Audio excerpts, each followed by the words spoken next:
Pictured recipe: Asiago artichoke spinach soufflé. My first soufflé, enjoyed at Tavern on the Green in New York's Central Park in 1977, was a masterfully prepared dessert flavored with Hetmania.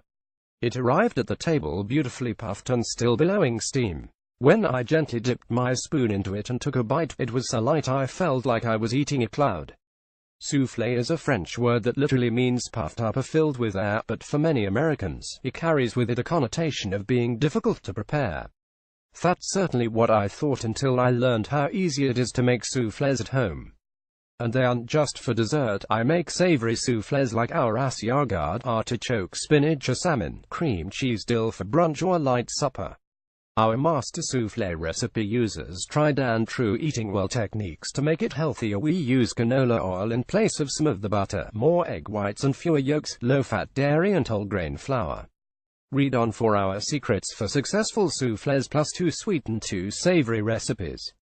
You don't have to be a chef to make a fancy-looking soufflé, but you'll feel like a culinary pro when you bring one out of the oven for the first time. Patty Cook, MS Ed.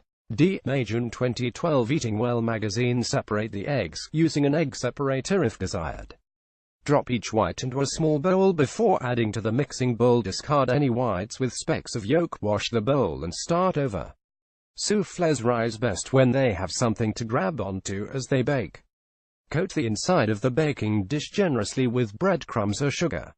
The perfect egg whites for soufflés are stiff, hold their shape on the beater, but don't look overly dry or lumpy. Overbeaten whites don't provide enough structure and result in a sunken soufflé. Overmixing breaks the tiny air bubbles in the beaten egg whites. Without the air, the soufflé won't rise. It's better to undermix than overmix. It's okay if a few streaks of egg white remain.